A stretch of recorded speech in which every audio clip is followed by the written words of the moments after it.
제가 오래전에 경상도 상주 지역에 있는 어느 지역에 가서 집회를 하러 간 적이 있습니다. 그 집회를 하러 갔는데 교회 이제 건너편으로 큰 길이 나야 되는데 고목나무가 큰 나무가 하나 있어요. 근데 그 고목나무는 동네에서 늘 제사 지내며 그 부적 같은 거 붙여놓고 그런 나무인데, 이거를 도로를 길을 내야 되니까 이 도로를 길을 내는데 그거 건드리면 큰일 난다고 동네 사람이 아무도 이걸 건드릴 사람이 없으니까 이제 도로 내는 사람들도 아마 도로공사에서 굉장히 불안했던 것 같아요. 그래서 이제 교회에 와가지고 마침 집회하러 왔는 때니까 이제 그걸 좀 없애달라고 부탁이 들어왔어요. 가서 이제 제일 먼저 나무를 찍고 그거 해야 된다고. 그러니까 목사님도 좀 찜찜했는지 강사님이 앞장서 주시면 좋겠다고, 그러면 동네 사람들한테 훨씬 효과적일 것 같고 좋다고. 그랬더니 동네 사람들이 아마 저거 나무를 건드리면 큰일 날 거고 그런데 나무를 지금까지 다 없애고 이제 길이 들었었습니다만 아직도 저는 생생합니다. 여러분, 하나님의 역사라는 것은 어떤 것이든 우리가 한 지역에 복음이 들어가거나 한 나라에 복음이 들어가거나 또는 한 가정에 복음이 들어가거나 한 개인에게 예수의 생명의 복음이 들어가거나 거기에는 반드시 하나님의 성령의 역사도 나타나지만 이를 방해하는 사단의 세력도 결코 약하거나 만만하지 않습니다. 잘 준비되어 있어야 되고 많은 준비 기도가 있어야 되고 하나님의 강력한 성령의 역사가 있을 때만 이길 수 있습니다. 방해하는 세력들은 사람의 힘이나 혈기나 육으로 되는 것이 아니고 하나님의 능력과 예수의 권능으로만 이것이 가능합니다. 저는 많은 경험을 해봤습니다. 소명받고 은혜 받고 난 뒤에 많은 집회를 해봤고 많은 곳을 가봤습니다. 한 번은 베데스다 기도원이라는 기도원에 올라가서 집회를 하는 그날은 무당들이 많이 왔습니다. 저는 그 당시에 아직 안수를 받지 않았던 전도사 시절이었고, 근데 집회 중에 쓰러지는 무당들도 있고 그래서 나중에 그 사람들 한번 기도를 해달라서 불러서 기도를 해준 적이 있습니다. 무당 한 사람이 자기 고백을 합니다. 자기가 7년 동안 신이 들려서 이 산 저 산 끌려다녔는데 왜 끌려다닌지도 모르고 자기는 참 고난을 받고 있는데 이거 어떻게 하면 좋을지 모르겠다 해서 무당 신이 떨어지라고 기도를 해준 적이 있습니다. 여러분, 지금 우리 주변에는 지금도 영적으로 시달리고 고통받는 이들이 많습니다. 성령의 역사가 한 나라와 한 지역과 한 교회와 한 가정과 개인에게 임하면 반드시 사단도 방어를 하고 공격을 합니다. 가론 유다에게 사단이가 들어가니라. 그래서 스승 예수를 팔게 되고요, 한 지역에 복음이 들어갈 때는 반드시 그 복음의 능력이 나타나면 악한 영들과의 영적인 전쟁과 싸움이 시작됩니다. 오늘 나사렛 예수 그리스도의 이름으로 40세 된 안전뱅이가 40년 만에 일어나는 사건을 통해서 베드로와 요한은 당시에 제사장, 사두개인들, 성전 맡은 자들에게 붙들려 가가지고 감옥소에 있다가 이튿날 풀어주고 대제사장 문전들이 다 모여가지고 지금 신문을 하고 있는데 그 신문에 대한 답변을 하고 있는 베드로의 설교의 내용이 오늘 본문의 말씀입니다. 이때 누가 핍박을 했느냐는 거예요. 핍박한 사람들이 하나님을 믿는 사람이라는 사람들이 핍박을 했어요. 대제사장, 하나님 앞에 제사를 지내는 사람들이에요. 또 성전을 맡아 있는 자, 이 성전 맡은 자가 누구냐 하니까요, 성전을 수비하고 보수하고 공사하고 지키고 성전에 기구를 만들고 이렇게 성전 일하는 사람들이 예수님 믿는다고, 예수의 이름을 이야기한다고 핍박을 시작했습니다.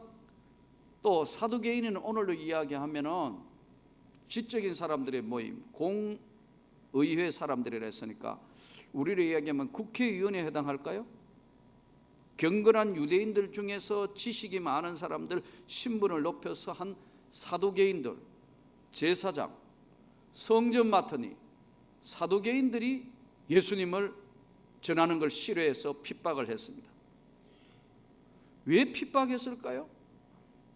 당시에 믿는 사람만 이 복음이 전해지니까 5천 명이 믿는 자가 예수 앞에 돌아옵니까? 남자만 5천 명이 했으니까 여자분들하고 아이들하고 하면 엄청난 숫자가 예수를 구주로 영접하기 시작했어요. 그러니까 이 사람들이 핍박을 했는데 왜 핍박을 했을까요? 신문 내용이 이거예요. 소요적인 업무를 했다. 소동시켰다. 예수라는 이름을 가져와 가지고 세상을 시끄럽게 한 소요 선동죄다. 또 하나는 불법으로 집회를 했다. 요 내용입니다.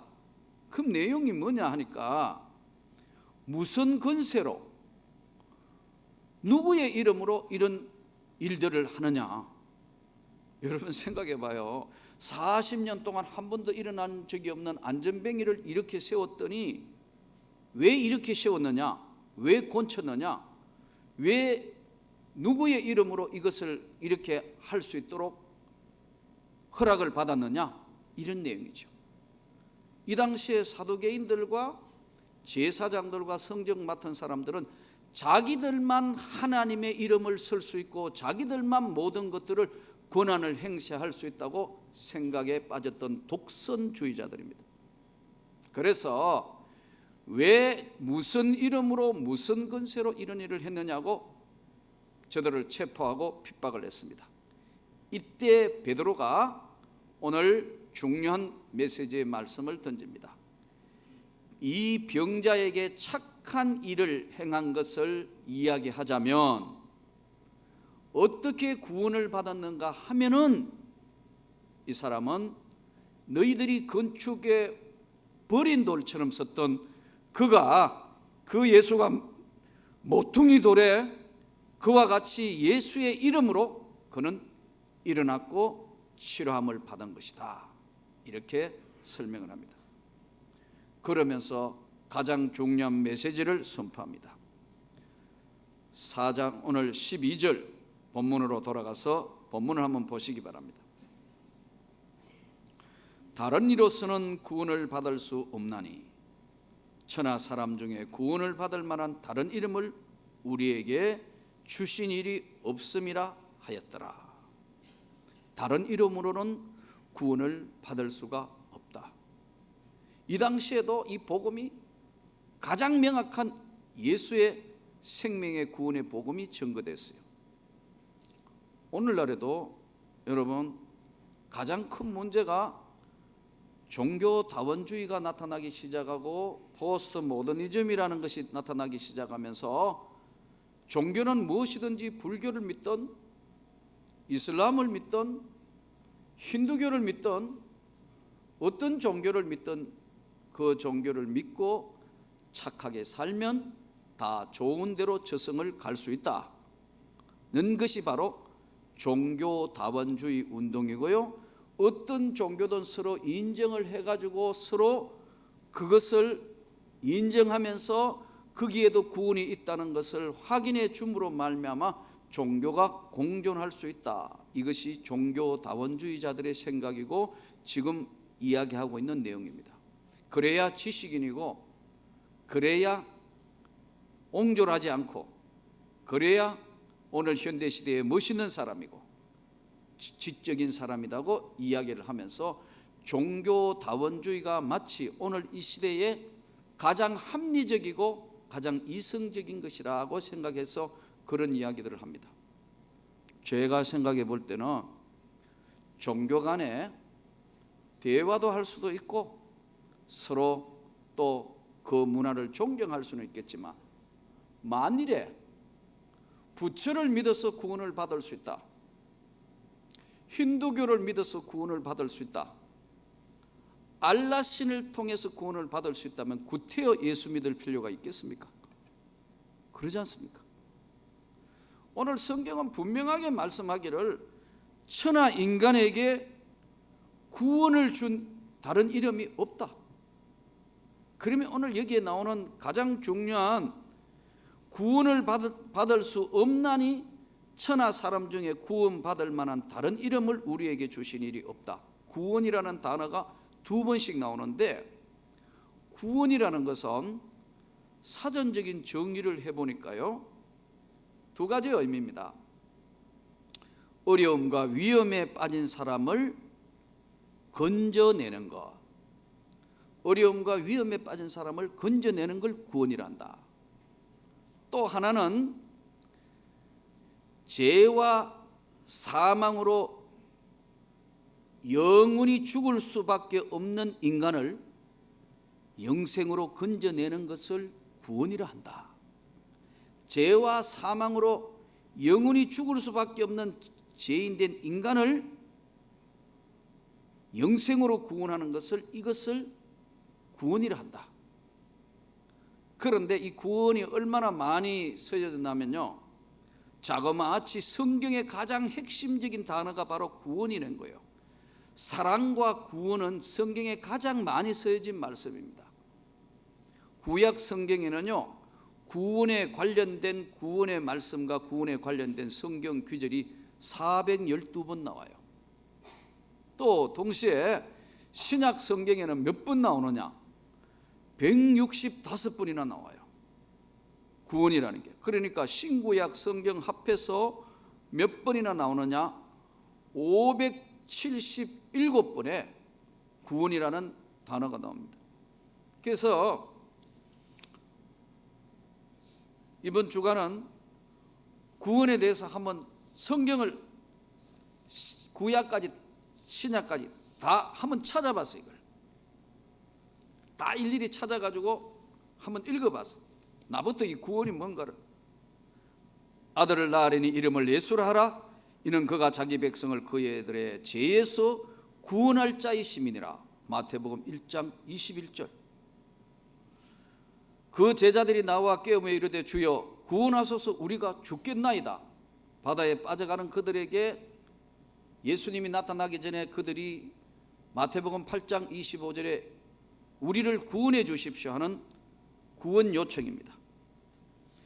마태복음 10장 22절 또 너희가 내 이름으로 말미암아 모든 사람에게 미움을 받을 것이나 끝까지 견디는 자는 구원을 얻으리라. 마태복음 16장 25절 누구든지 제 목숨을 구원하고자 하면 잃을 것이요 누구든지 나를 위하여 제 목숨을 잃으면 찾으리라. 마태복음 27장 42절 그가 남은 구원하였으되 자기는 구원할 수 없도다. 그가 이스라엘의 왕이로다. 지금 십자가에 내려올지어다. 그리하면 우리가 믿겠노라. 마가복음 5장 28절 이는 내가 그의 옷에만 손을 대어도 구원을 받으리라 생각함이니라. 마가복음 10장 26절 제자들이 매우 놀라 서로 말하되 누구든지 그런즉 누가 구원을 얻을 수 있나이까 하니. 마가복음 13장 13절 또 너희가 내 이름으로 말미암아 모든 사람에게 미움을 받을 것이나 끝까지 견디는 자는 구원을 받으리라. 이 많은 지금 577번의 성경 구절마다 구원, 그 다음에 가장 많은 것이 사랑과 구원이 성경 전체를 관통하고 있는 내용의 핵심입니다. 자, 그러면 이 구원이라는 것이 무엇이냐? 구원은 예수 그리스도를 믿음으로 말미암아 죄 사함 받아 영생을 입는 게 구원인데, 또 아주 어려운 환경, 힘든 환경, 고통스러운 환경에서 물에서 빠진 자를 건져내주는 것과 같은 위험과 또 어려움에 건져내주는 것이 구원이라 그랬어요. 그러면 우리가 구원을 받았다. 제가 여러분에게 한번 여쭤보겠습니다. 여러분 구원을 받았습니까? 그 구원을 받았다는 것은 두 가지의 중요한 요소가 있는데, 하나는 객관적 증거, 이것을 우리는 다른 말로 외적 증거라 그래요. 내가 구원받았다는 것을 누가 보증을 해야 됩니다. 그렇죠? 내가 구원을 받았다는 것을, 여러분과 제가 구원을 받았다는 걸 누가 보증을 하느냐? 성경, 하나님의 말씀이, 성경이 보증을 해요. 내가 만일 내 입으로 예수를 주로 시인하며 하나님께서 그를 죽은 자 가운데 살리신 것을 너의 마음에 믿으면 구원을 받으리니 마음으로 믿어 의에 이르고 입으로 시인하여 구원에 이르느니라. 로마서 10장 9절에서 10절. 그러니까 저와 여러분이 구원받았다는 걸 누가 증거해 주느냐, 보증해 주느냐? 말씀이 보증하는 겁니다. 믿습니까? 그러니까 객관적인 증거, 외적인 증거는 성경 말씀을 내가 믿습니다. 여러분이 믿습니다. 우리처럼 예수를 믿는 사람을 성경이 뭐라고 하느냐면 구원받은 하나님의 백성이라 이거예요. 이게 외적인 증거고 객관적으로 모든 사람에게 내어놓을 수 있는 증거입니다. 이것을 우리는 외적인 증거라 하기도 하고 객관적으로 모든 사람들이 다 알 수 있는 증거다. 성경이 그렇게 보증하니까요. 또 하나의 증거는 뭐냐면 내적인 증거입니다. 다른 사람들은 모르겠는데 나는 믿습니다 이거예요. 여러분 믿습니까? 믿어진다는 거예요. 전에는 안 믿어졌는데 성경이 하나님의 말씀이고 내가 구원받은 백성이라는 사실이 확실하게 믿어진다는 거예요. 이럴 때 바로 믿어지는 것을, 성경이 보장한 것을 믿어졌을 때를 뭐라고 하느냐? 거듭났다. 성령으로, 말씀으로 누구든지 물과 성령으로 거듭나지 아니하면 하나님 나라는 들어갈 수 없다. 요한복음 3장 5절 말씀입니다. 그러므로 여러분, 오늘 우리가 이 받은 구원, 확신은 내가 지금부터 믿자 해서 믿어지는 게 아니고 하나님의 성령께서 바로 구원의 은총의 손을 내밀어 주는 자는 다 믿어지게 된다는 거예요. 저는 외부에서 전도하시는 분들한테 함부로 구원을 선포하는 분들한테는 좀 불만이 많습니다. 가끔 보면, 자 따라하십시오, 뭐 이렇게 당신은 이제 다 영접했습니다, 구원을 받았습니다. 천만에요. 구원은 조금 전에 말씀드린 두 가지의 양면이 있다는 거예요. 성경이 하나님의 말씀이라는 걸 믿어질 때 성경이 보장하고, 내가 구원의 확신에 내가 믿습니다는 고백을 하는 것이 두 가지가 되어 있을 때만 이게 거듭났고 구원의 확신입니다. 믿습니까? 그래서 저는 우리 교육부 학생들, 청년들에게 늘 그런 이야기합니다. 요즘 또 교육부 유년부, 초등부, 중등부, 고등부 여름 성경학교를 두고 난 뒤에 애들이 여러 가지 행사하는데 제일 답답한 게 아이들한테 확실한 구원의 체크를 해봐라. 이 아이들이 정말 예수로 말미암아 거듭났는가 구원을 확신하면 그 아이의 삶은 바뀌게 되어 있습니다. 구원의 확신. 구원의 확신이 들어오면 삶 전체가 말하는 것도 달라졌고 표정도 달라졌고 삶이 변화되게 되어 있어요. 내적인 게 바뀌기 때문에 환경도 바뀌어요. 옷 모양도 바뀌어요. 말씨도 바뀌어요.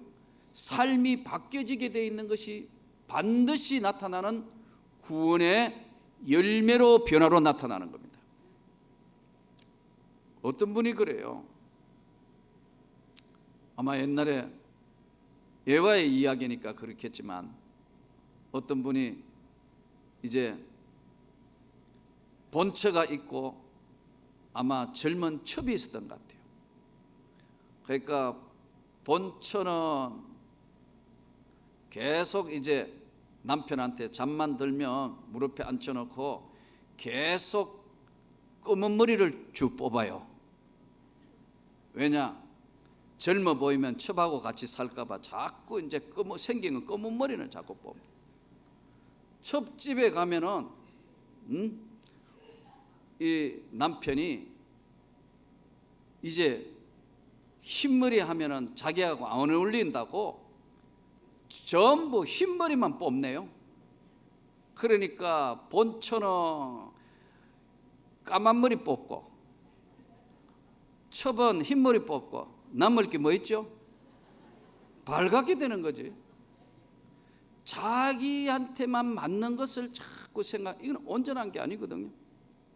우리가 구원받았다면 구원받은 자로서의 삶이 나타나야 되는데 어려움에서 건져내는 것, 이게 구원인데요.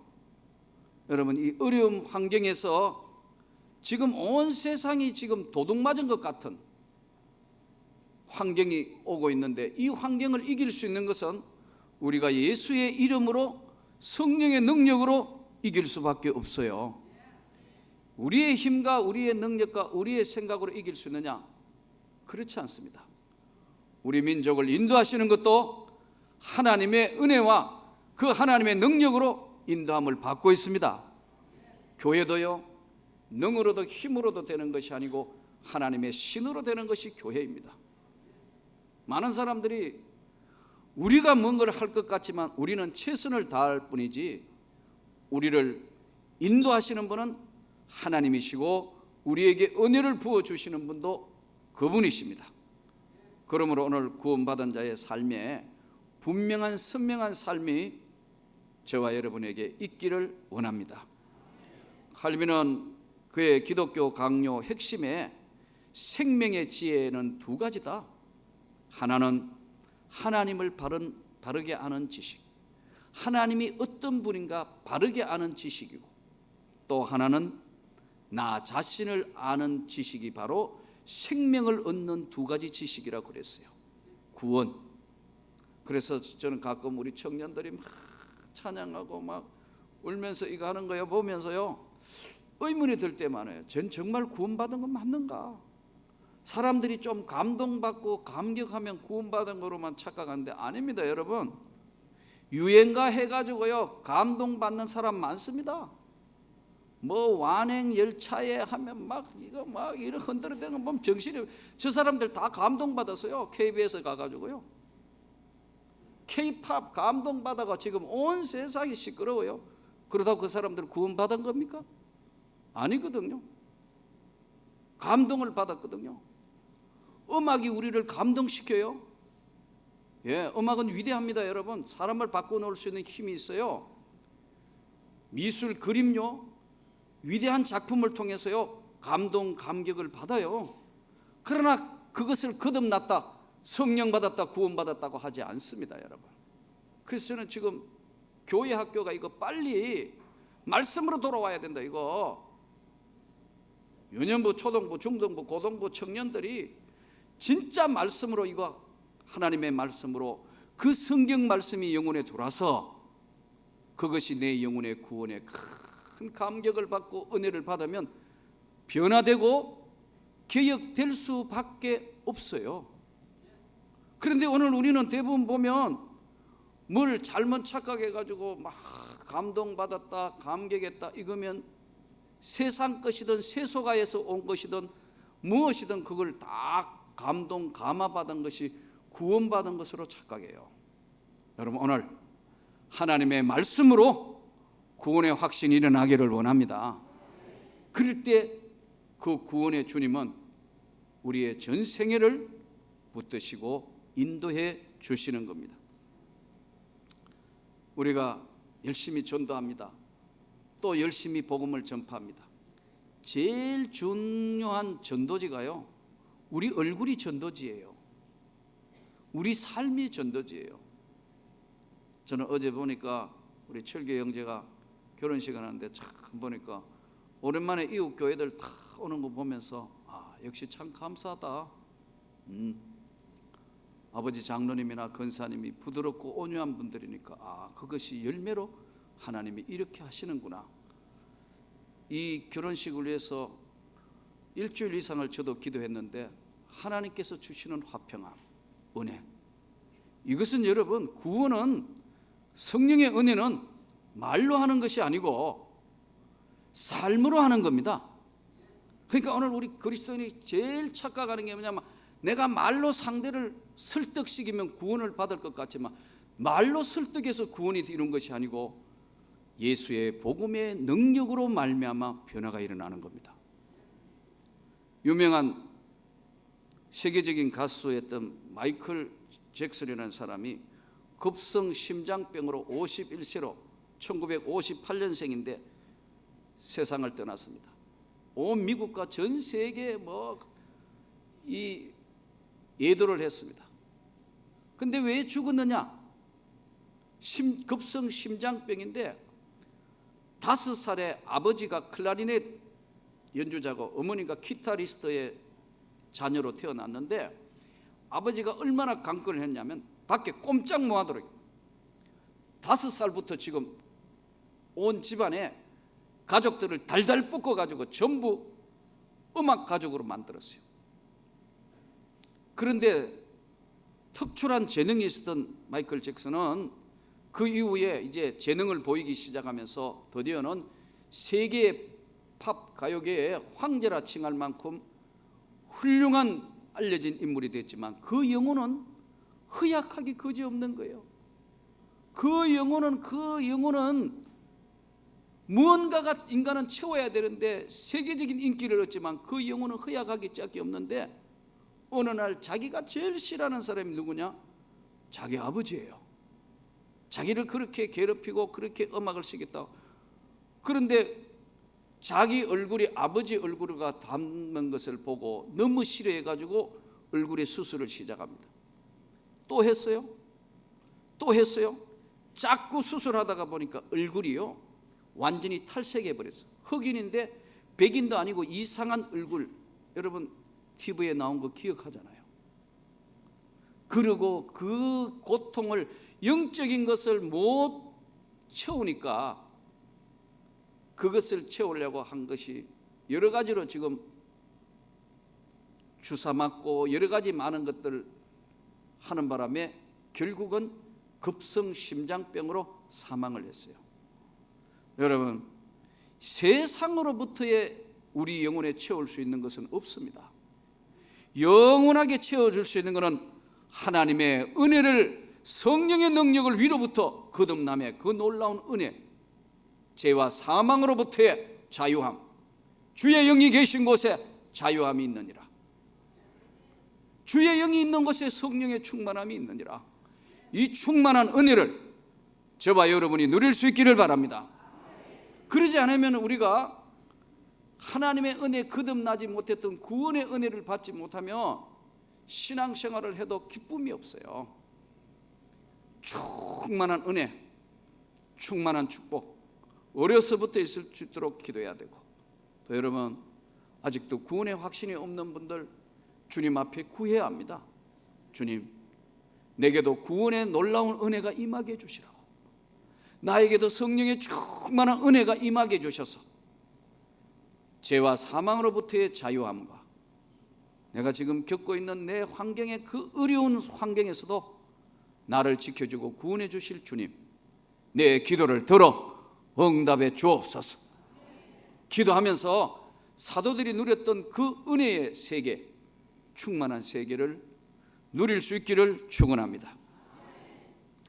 20세기의 위대한 신학자 헬무트 틸리게, 2차 대전 전쟁사에 나오는 중요한 인물입니다. 독일의 신학자고 유명한 세계적인 신학자입니다.